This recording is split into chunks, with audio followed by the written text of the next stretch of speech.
வணக்கம், இது உங்கள் டெக் லேப். இப்போ நம்ம இந்த வீடியோவில் பார்க்க போது நம்மளோட மெயில் வந்து பார்த்தோன்னாக்கா பிடிஎஃபை எப்படி பிரிண்ட் எடுக்கிறதுன்னு பார்ப்போம். அதுக்கு வந்து பார்த்தோன்னாக்கா கூகுள் குரோம் ஓப்பன் பண்ணிங்க, உங்களோட மெயில் லாகின் பண்ணிங்க. மெயிலில் லாகின் பண்ணதுக்கப்புறம் பார்த்தோன்னா ரைட் ஹேண்ட் சைடில் டாப்பில் வந்து பார்த்தீங்கன்னாக்கா இங்கே பிரிண்ட்னு சொல்லிட்டு ஒரு சிம்பிள் இருக்கும். அந்த சிம்பிளை கிளிக் பண்ணிங்க. கிளிக் பண்ணதுக்கப்புறம் பார்த்தீங்கன்னாக்கா உங்களுக்கு வந்து ஒரு பாக்ஸ் மாதிரி ஓப்பன் ஆகும். இங்கே வந்து பார்த்தீங்கன்னா உங்களுக்கு பிரிண்ட்டு எப்படி வரும்ன்றதை இங்கே ஷோ பண்ணோம்.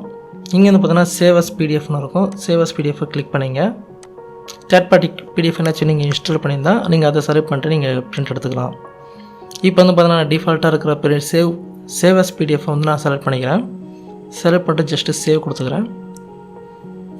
கொடுத்துட்டு டெஸ்க்டாப் கொடுத்துக்கிறேன். டெஸ்க்டாப் கொடுத்துட்டு இப்போ நான் இமெயில் பிரிண்ட்டுன்னு கொடுக்குறேன். கொடுத்துட்டு ஜஸ்ட்டு சேவ்னு கொடுத்துங்க. கொடுத்ததுக்கப்புறம் பார்த்தீங்கன்னா டெஸ்க்டாப்பில் வந்து உங்களுக்கு இமெயில் பிரிண்ட்ன்ற பிடிஎஃப் வந்திருக்கு. இப்போ இதை ஜஸ்ட்டு நான் ஓப்பன் பண்ணி பார்க்குறேன். ஓப்பன் பண்ணி பார்த்ததுக்கப்புறம் பார்த்தீங்கன்னாக்கா உங்களுக்கு எப்படி பிரிண்ட் வரணுமோ அதே போல் நார்மல் பிரிண்ட் மாதிரி உங்களுக்கு வந்திருக்கு.